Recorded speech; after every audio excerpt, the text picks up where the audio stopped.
نکاح کے بغیر پاک دامنی سلامت نہیں رہ سکتی ہے، تو اس لیے اس کا ارادہ ہو، تو اسی کی طرف بات چل رہی ہے کہ وہ محسنہ ہو یعنی پاک دامن ہو۔ تو بنیادی بات اس کے اندر کیا ہے؟ پاک دامنی ہے، باقی یہ دونوں چیزیں اس کے اندر خود بخود پچھلی آیتوں کے اندر سے آ جاتی ہیں۔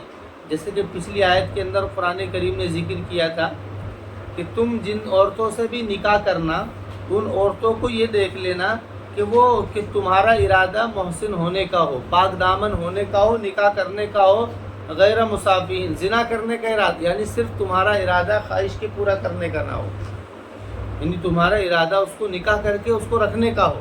تو یہ چیزیں اس کے اندر خود بخود آ جاتی ہیں۔ باقی محسنہ کہتے ہیں پاک دامن عورت کو، اور قرآن کے سیاق سے یہ بات معلوم ہوتی ہے کہ پاک دامنی کو سلامت رکھنے کا ذریعہ وہ نکاح ہے، اس لیے جو عورت پاک دامنی کو سلامت رکھنے کا ارادہ رکھے گی وہ اس طرف فکر جلدی کرے گی۔ تو محسنات ہو۔ دوسری صفت ذکر کی ہے غیر مصافحات۔ مصافحات کس کو کہتے ہیں؟ صفحہ یصفح صفحن کے معنی آتے ہیں، اصل میں اس کے معنی آتے ہیں بہا دینا۔ قرآن کے معنی کو ان کے الفاظ کے ساتھ میں اگر سمجھا جاتا ہے تو اس کے اندر بات اور زیادہ واضح ہو جاتی ہے۔ حالانکہ اس کے معنی زنا ہے، لیکن یہ کیا ہے مطلب، اس کو دیکھو دھیان سے۔ تو صفحہ کے معنی آتے ہیں بہا دینا۔ تو ایک تو یہ ہوتا ہے کہ جب ملاقات ہوتی ہے مرد اور عورت کی تو اس کے اندر ایک ارادہ تو ہوتا ہے نسل کے چلانے کا، یعنی کہ اولاد کے رکھنے کا۔ تو جب اولاد کے رکھنے کا ارادہ ہوگا تو اس صورت کے اندر وہ دونوں اپنے مادہ منویہ کو بہائیں گے نہیں، بلکہ وہ دونوں ملاقات کریں گے آپس میں تاکہ اولاد کا سلسلہ جاری رہے۔ یہ ہے بات، یہ بات بتانی تھی اس لیے بات کھولی گئی، کیونکہ اس کے بغیر یہ بات واضح نہیں ہوگی، اس کے بغیر یہ بات واضح نہیں ہوگی۔ تو قرآن کہہ رہا ہے کہ ان کا وہ ایسی عورت نہ ہو، یعنی وہ عورت ایسی نہ ہو کہ جس کا ارادہ صرف خواہشات پوری کرنے کا یا کروانے کا، ایک تو بات یہ ہے، دوسری بات یہ نہ ہو، اور دوسری بات یہ ہے کہ اس کا ارادہ اولاد کا بھی نہ ہو۔ یہ بھی سمجھنے کی بات ہے۔ جو عورت اولاد کی متمنی نہیں ہے، جو عورت اولاد کی متمنی نہیں ہے، خواہش نہیں رکھتی ہے اولاد کی، تو وہ عورت بھی قرآن کی اصطلاح میں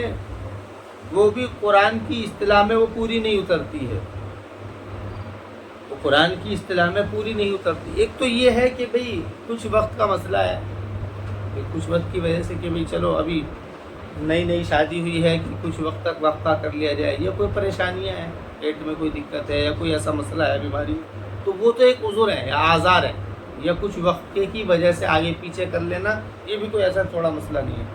لیکن اگر ارادہ ہی یہ ہو تو پھر یہ بات ہے۔ اب ان کا ترجمہ جو عام طور سے کیا جاتا ہے وہ کیا جاتا ہے زنا کا،